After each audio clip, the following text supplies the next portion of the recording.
Hello, welcome everyone. This is Rupal Khandelwal. आज हम DNA के बारे में बात करेंगे। मोस्टली बच्चों को कंफ्यूजन होता है कि डीएनए एक्चुअल में होता क्या है और जो डीएनए होता है उसका काम क्या होता है, डीएनए दिखता कैसे है। और इसके अलावा बहुत सारी चीजें हैं जिसमें बच्चों को कंफ्यूजन रहता है, तो आज हम उसको क्लियर करने की कोशिश करेंगे। तो जो डीएनए होता है उसका बेसिकली जो फंक्शन होता है वो कैरेक्टर ट्रांसफर का होता है। मतलब कि जो एक जनरेशन से दूसरी जनरेशन में जो ट्रांसफर होता है कैरेक्टर की फॉर्म में, वो क्या ट्रांसफर होता है, वो डीएनए ट्रांसफर होता है। ठीक है। जो डीएनए होता है उसके अंदर इंफॉर्मेशन होती है कैरेक्टर के बारे में, जो कि एक जनरेशन से दूसरी जनरेशन में ट्रांसफर होता है। अब जो डीएनए होता है वो होता कैसा है? जो डीएनए होता है वो थ्रेड लाइक स्ट्रक्चर होता है और डबल स्ट्रैंड होता है। थ्रेड लाइक का मतलब होता है कि धागे जैसी स्ट्रक्चर होती है, और डबल स्ट्रैंड का मतलब होता है कि इसमें दो धागे प्रेजेंट होते हैं। ठीक है। अब जो डीएनए होता है वो हमने अभी अभी देखा है कि जो डीएनए होता है वो कैरेक्टर के बारे में जो इन्फॉर्मेशन होता है उसको कैरी करता है।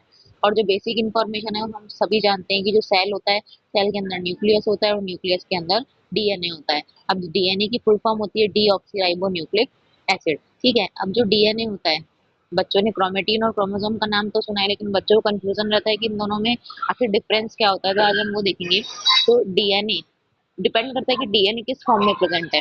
डीएनए अगर कंडेंस फॉर्म में, स्कैटर्ड फॉर्म में फैला हुआ प्रेजेंट है तो उसको क्रोमेटिन बोलते हैं, और अगर कॉइल्ड फॉर्म में प्रेजेंट है तो उसको क्रोमोसोम बोलते हैं। ठीक है। तो अब जैसे क्रोमेटिन है, condense form of DNA, scattered form of DNA. Condense form of DNA मतलब जो डीएनए की कंडेंस फॉर्म होती है उसको क्रोमेटिन बोलते हैं, और जो क्रोमेटिन होता है वो न्यूक्लियस के अंदर स्कैटर्ड फॉर्म में प्रेजेंट होता है। ठीक है। इसको क्रोमेटिन बोलते हैं। अब आता है क्रोमोसोम। जो क्रोमोसोम होता है वो डीएनए की कॉइल्ड फॉर्म होती है और कंडेंस फॉर्म ऑफ डीएनए। जैसे कि आप स्ट्रक्चर में देख भी सकते हैं कॉइल्ड फॉर्म कैसी होती है।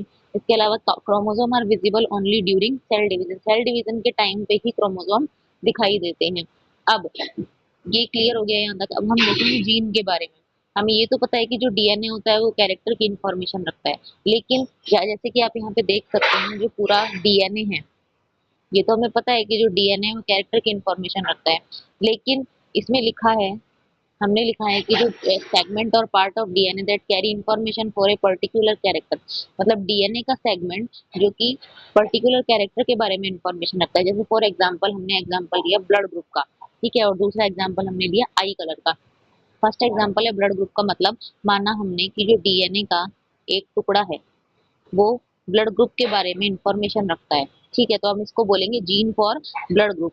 और दूसरा जो टुकड़ा है वो आई कलर के बारे में इंफॉर्मेशन रखता है। ठीक है। तो इसको बोलेंगे जीन फॉर आई कलर।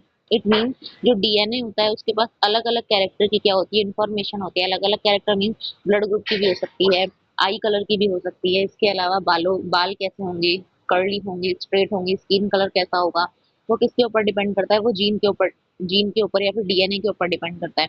तो डीएनए का जो टुकड़ा जिस कैरेक्टर के बारे में बताता है वो उसका जीन होता है। मतलब अलग अलग जीन सेगमेंट मिलके, ये जीन सेगमेंट मिल गया, ये जीन सेगमेंट मिल गया, ये जीन सेगमेंट मिलके क्या बना रहे हैं, डीएनए को प्रॉपर पूरा बना रहे हैं। इसका मतलब जो जो डीएनए का जो पार्ट जिसके पास इंफॉर्मेशन होती है कैरेक्टर के बारे में, उनको हम क्या बोलते हैं, उनको हम जीन बोलते हैं। तो अ सेगमेंट और part of DNA that carry information for a particular character.